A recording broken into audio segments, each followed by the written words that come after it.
Great Scott YouTube.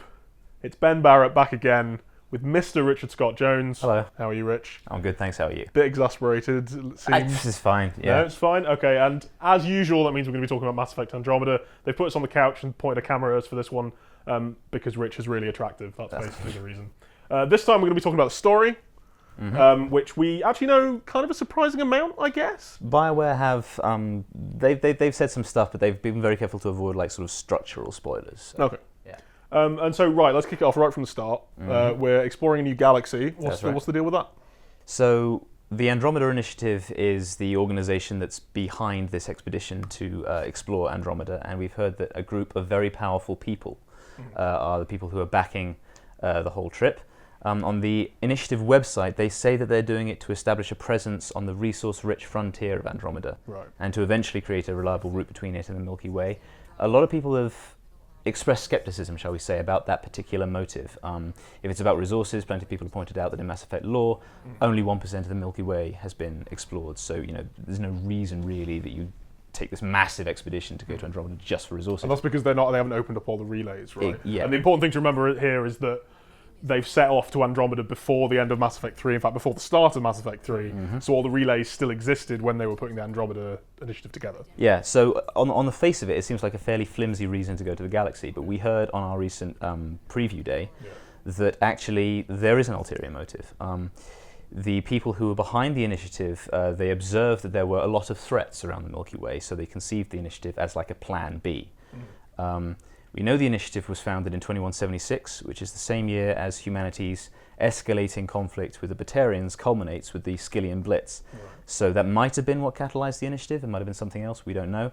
But then after that, there were a bunch more serious threats, such as the Geth and the Collectors, obviously, and if the initiative were one of the few people to take Shepard's warnings about the Reapers seriously, the Reapers as well. So any one of those could have encourage the initiative to speed things up a bit, which again is something that we heard that they did. And of course there is always that kind of undertone in Mass Effect where a lot of humanity isn't particularly trustful of aliens, even the Asari and the Turians that are meant to be kind of quite close allies by this point. There is usually these group of people that are like, that's great, let's also have our own plans. Yeah. And then it seems like they kind of brought aliens into that when the Andromeda Initiative developed, right? Well, I don't know if that's actually established. I mean, it's certainly, Jean Garson is human. She's the founder and director of the initiative. She talks a lot about her plans for humanity with respect to, in those early initiative briefings.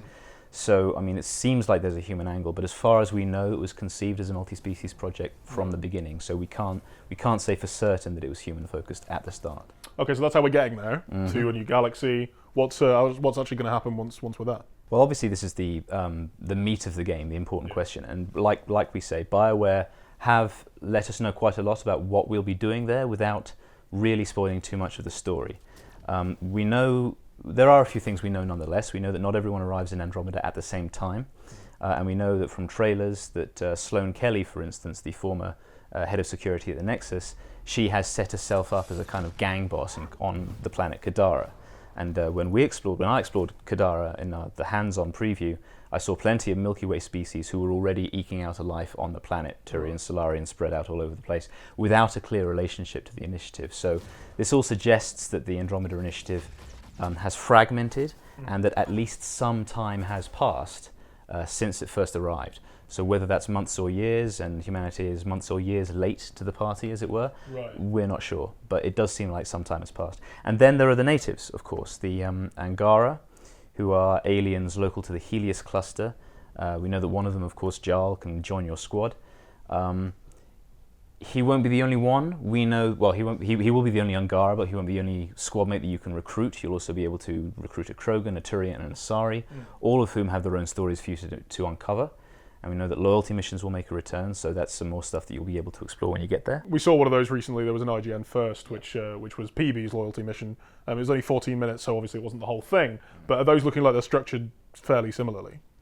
It's looking like, I mean, as with Mass Effect 2, we know that you will build up, it was said to us on the press day that you will build up a relationship with each of those squad mates. There is, I presume, an invisible currency that the game will track called trust. Right. Yeah. And you build that up, and depending on your conversation choices with your squad mates. We know that you'll be able to fix Ryder's personality and dialogue, so I would presume that you'll build up trust by picking the right sort of conversation options, and compatible squad mates will see you as more trustworthy accordingly.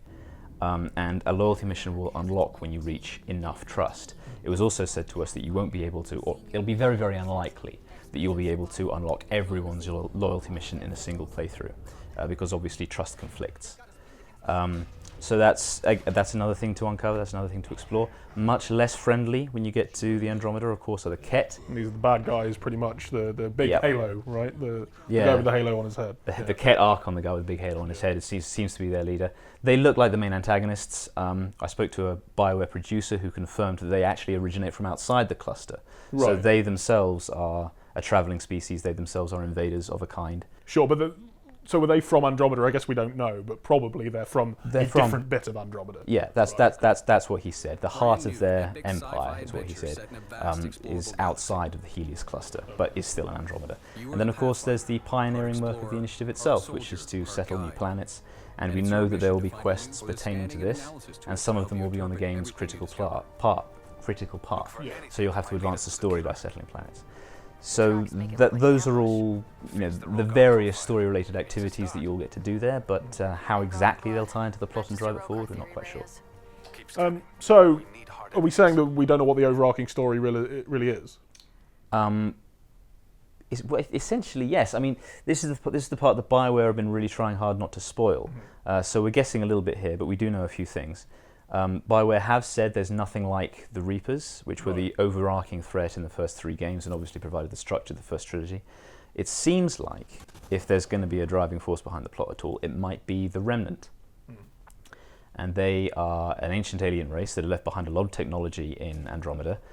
We haven't seen any living organic remnant, only robots that they leave behind to guard their ruins.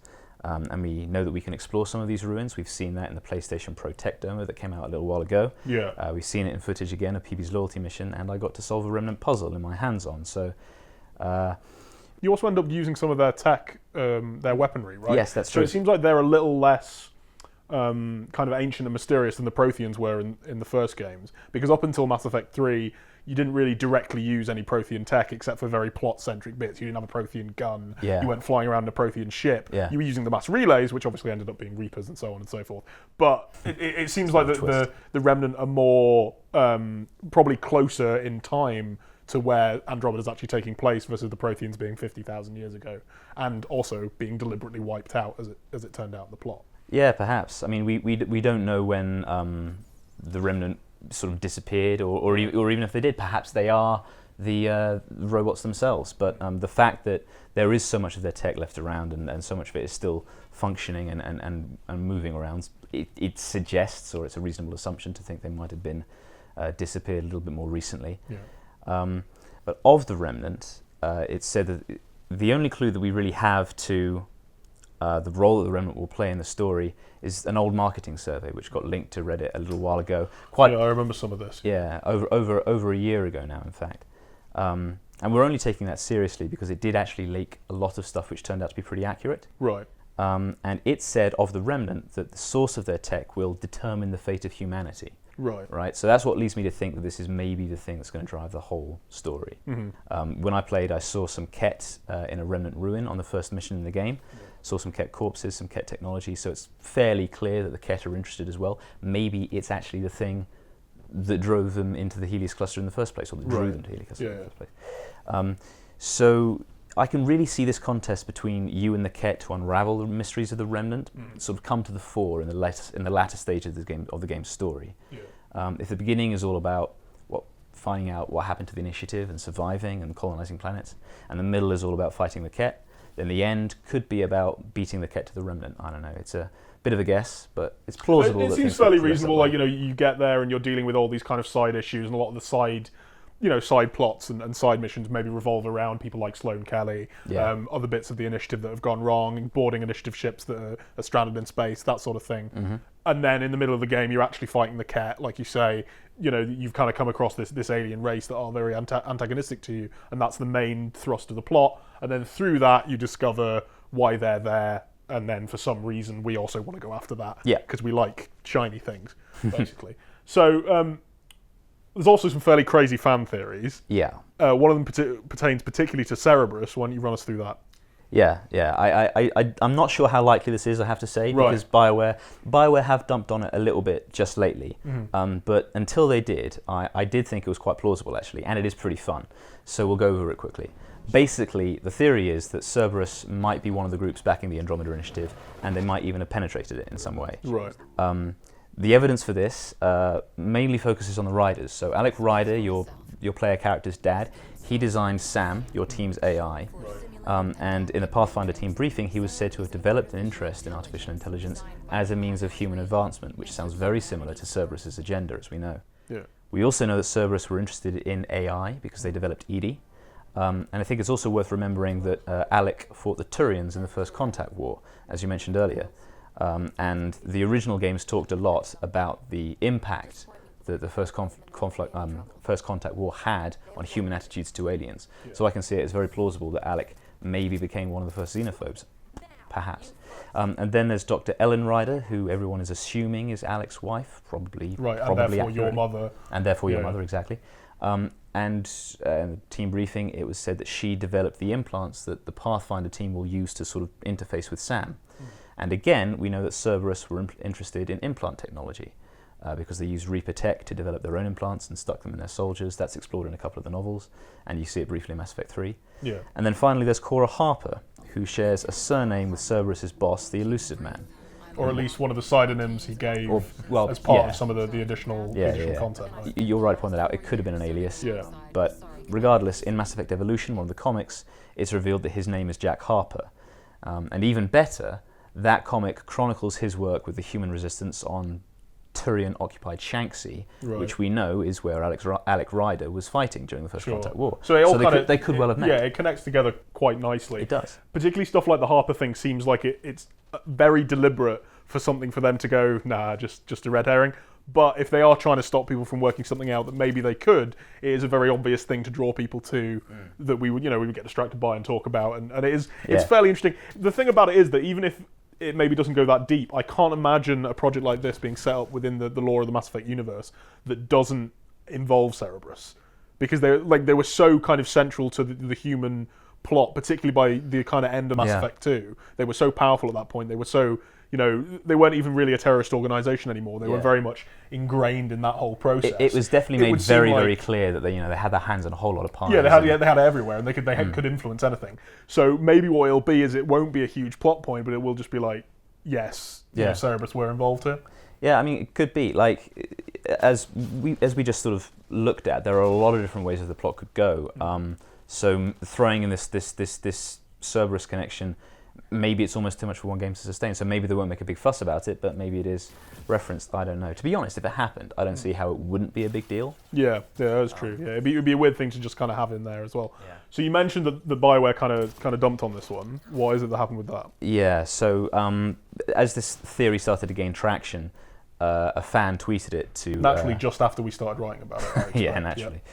Yep. A fan tweeted it to Ian Fraser, and the lead designer, and he said that the chances of Cerberus appearing in the game are low. Right. That by itself is not a total debunking, but I asked producer Fabrice Condominis about this in my interview. I asked specifically if anyone in the initiative has a connection to Cerberus. Right. And he said, not that I know of.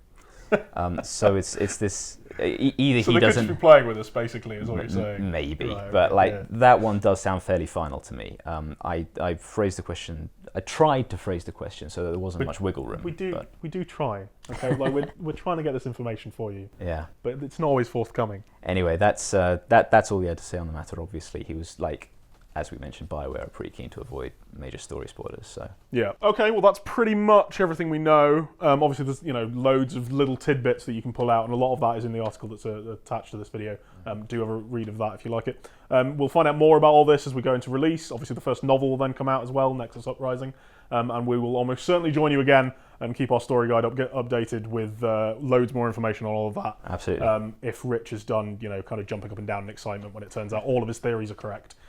We'll see you next time. Please do like the video if you enjoyed it. Let us know in the comments what you'd like to see more about Mass Effect Andromeda, and we'll see you next time. Take care.